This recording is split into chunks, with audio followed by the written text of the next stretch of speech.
welcome back to the Sleepy 8 Métis podcast. I know we've been away for a while, but now we've resumed, and we're here at the lovely Petroleum Club. I want to thank everybody for subscribing, all our subscribers. Sorry for the delay in each episode, but we're back to weekly.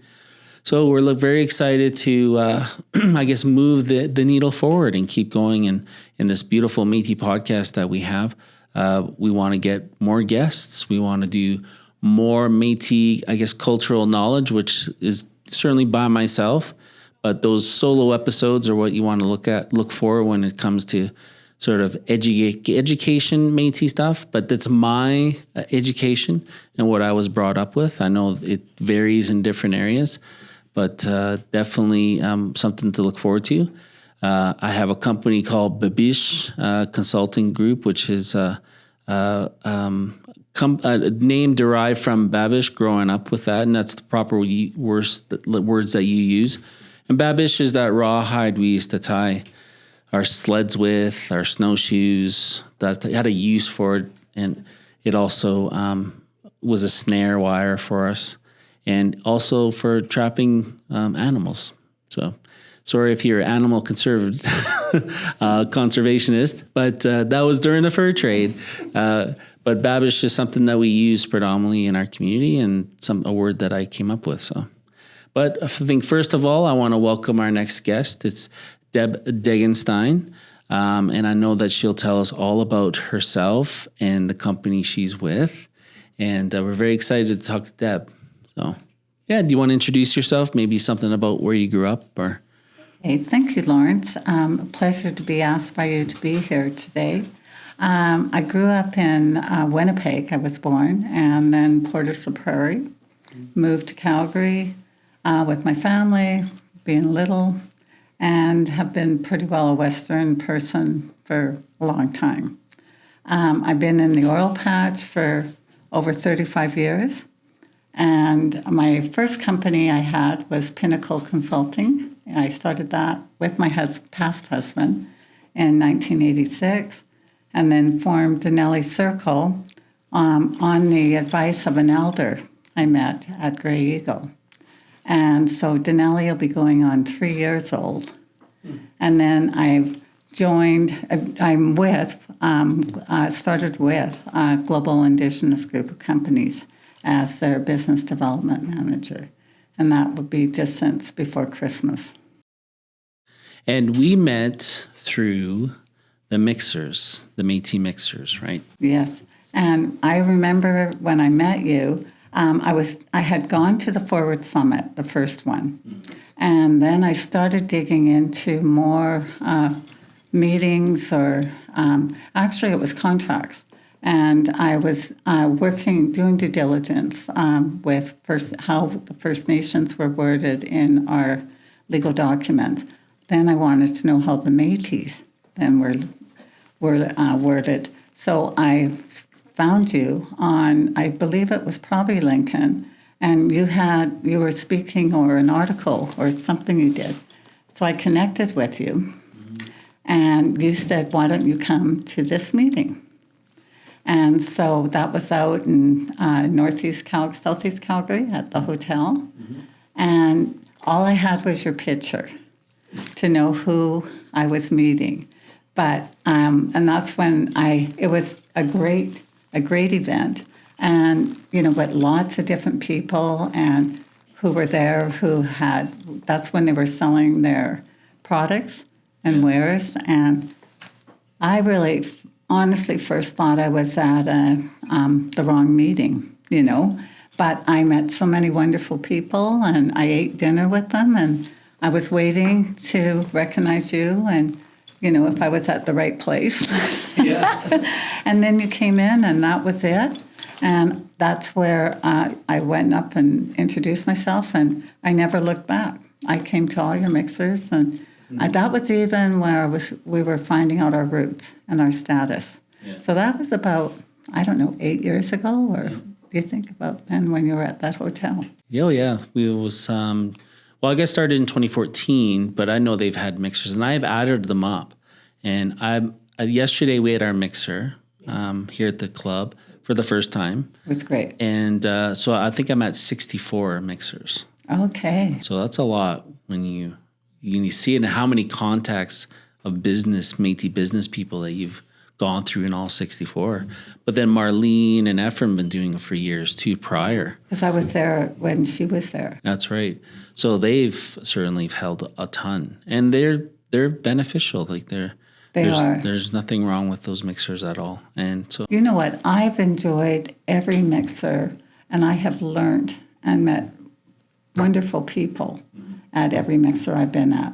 And they're informative, they're fun, it's an event I look forward to going to, and even bring in a guest. Yeah. Well, I mean, the cost of it, I mean, prior it was very limited. It was just food. Yeah. Now we're bringing entertainment, and it's a mingle mixer, and not the style that was done before. Not like there's anything wrong with that, but now there's different opportunities for business to introduce themselves, but more of a mingle format and more of a fun atmosphere, I think. It's fun, but it's informative. Absolutely. Because you still have your meeting, and any questions that want to be asked can be asked. Yeah, and every now and then we get a guest speaker to the podium that may talk about self-government, people who are directly involved, and business leaders, and talk about what they're doing, and it's just very nice. I mean, we had a new individual, Fred Desjardins from Volkersteven, who's Métis, the CEO, at the meeting, and it was different for us to have somebody at that level come in and to lend himself. But he said he's coming back, so I guess we're doing some good. Yeah. So can we talk a little bit about the company that you work with, the group? The Global? The Global Group, yeah. Yes. Well, how I met Lee Wilburn, the CEO of Global, actually on Lincoln, and it was there were some comments that were going on, and then he connected with me on. We still today are trying to place what comment it was, but I usually don't put anything down unless I feel I want to say something, and my view. And that's how we connected, and he had me on a Zoom meeting to get to know who they were and to see if I would be interested in learning more. And I was at the turning point, too, in oil and gas with change, doing Denali and then learning more about First Nations, to make it better for First Nations or Indigenous people, from work to all my connections that I know. And that's what Global's mission statement is, very much the same as where I'm at, is to help Indigenous First Nations people for a better life and meaningful jobs, So that's how we came together. And then I liked everything that I saw on their Zoom meeting. And at that time, I was thinking about everybody I knew in all different businesses that should listen to this meet Lee Wilburn and his partners. And so, anyways, they're into renewable, big time, and green. And so their main purpose is to help with meaningful jobs for First Nations people and Indigenous people, and not leaving out non-Indigenous either. And creating economic development for First Nations. And that's where they come into creating green energy solutions for First Nations, from solar storage to hydrogen, geothermal, water waste treatment, hemp production, and manufacturing.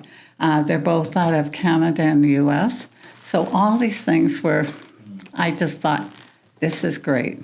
And I felt, I respected them. Meeting them, I felt comfortable, and I still do, So they're into other things that I can say a little bit about, because they're under non-disclosures with companies, is the carbon capture. Yep. And they're developing projects involving multiple First Nations groups. Mm-hmm. And they're working on the First Nations first rent-to-own. They're the very first one doing this. So this is exciting. And, and then where my baby came in, I guess I can say it's not mine, but I'm representing a one-of-a-kind air purification system. Okay. And they're patented, and they're in 13 countries right now. But it's where it cleans from the air to the surface, and it kills right to the corners like COVID is where it really made big. Yeah. And I've learned the word hydroxyls, which is produced from the sun, which is what cleans our air. And so I've been on a real learning curve, but I know people who have this product and where they explained how the air is so much better and healthier. It's good for people with respiratory problems or just us who want to breathe in clean air. Yeah. And then the last one that they're just working on signing is it's a hybrid high-speed internet. Nice. Yes, for remote communities. And they use the fiber optics, tower, and mesh technologies. So I met this one gentleman last year, and then we've connected with the owner of the company. Global got into it, where I introduced, and we're just waiting for the signings. So where do they find Global Indigenous Group? They just search it? Is there a website? Or? Yes, they have globalindigenous.ca. Oh, okay, awesome. Yes. So go there, that's great. And but most of it, what they have on their website is not everything that I've talked about. Oh. So you can connect with me, and you can, and I can set up a Zoom meeting with Lee Wilburn, and Matt Rube, and possibly Percy Rain. Oh, great. And I think I'd know Percy Rain from previous, but yeah. A well-respected man. Absolutely, yeah. So it sounds like a great group. And, I think the trend now is always for a lot of our companies to now group together and start moving the agenda forward, because you bring all different facets together, right? And that's what they want to do, is introduce, they'll work with people, companies that are like-minded. Yeah. And like that have the same mission to help communities and to help people just with better jobs and, and better living. And that's where they're at. And that's where I respected what their business mission statement was. Yeah. So it's, we all want to make something, but there's more to it. And it's like giving back, and that's where they're at. So they'll work with people. They'll fill it out if you're there for that. Interesting. That's what I like. Yeah.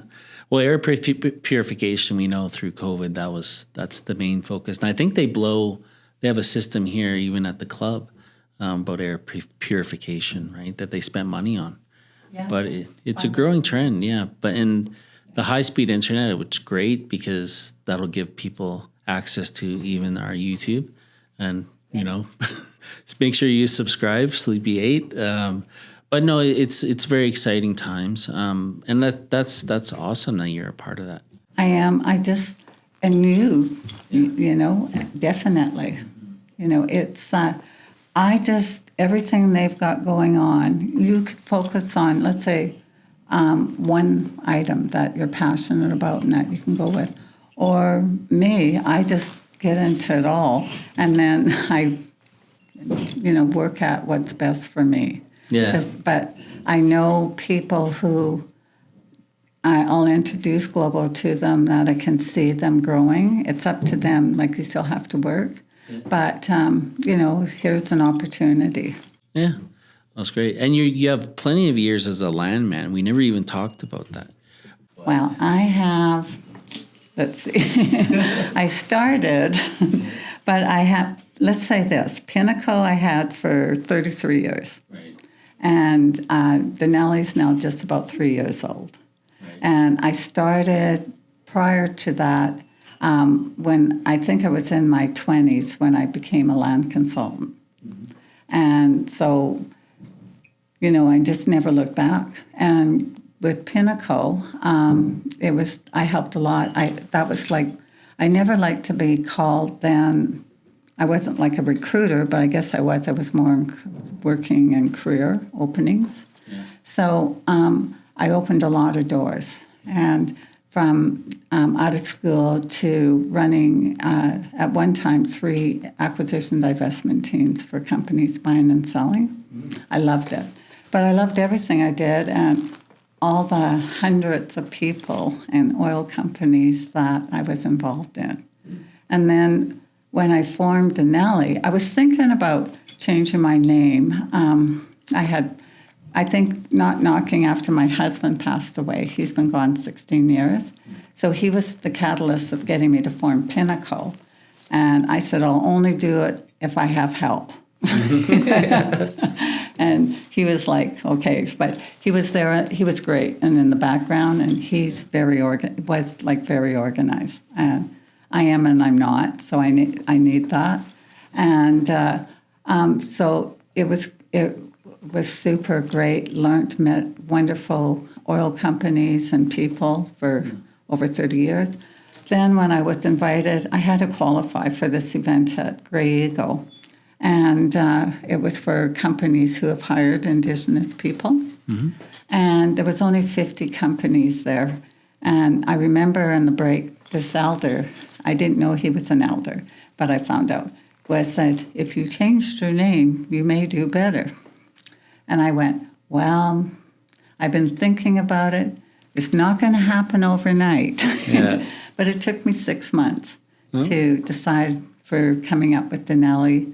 And I had good signs, and the meaning of the name is like first of all, I wanted another mountain, and so Denali in Alaska, and just the people, like reading about it sounded awesome, and then Denali has a different meaning in every culture, but in First Nations, it's like the strong one, and good around women. So and then this ring, I think I showed you, I had cleaned out my purse, and my mom, who's in her late 90s, would roll my change. And this quarter came out. It's a U.S. quarter. Right. This is after I formed the name, and it's Denali. Well, let's see. So my jeweler friend, I told him about this, and he says, let me have it. And I said, okay, but I want it back. And then he gifted me with a ring. Oh, okay. And so I just wear it every day. It's like every now and then you can look at it and see different things in the face.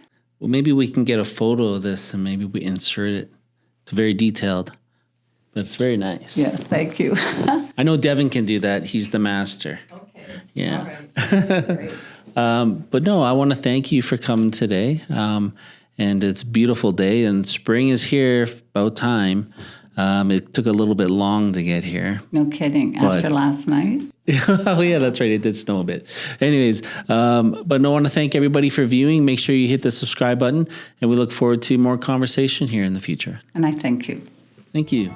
In the spirit of reconciliation, we acknowledge that we live, work, and play on the traditional territories of the Blackfoot Confederacy, Siksika, Kainai, Piikani, the Tsuut'ina, and the Stoney Nakoda Nations, the Métis Nation of Alberta Region 3, and all people who make their homes in the Treaty 7 region of Southern Alberta.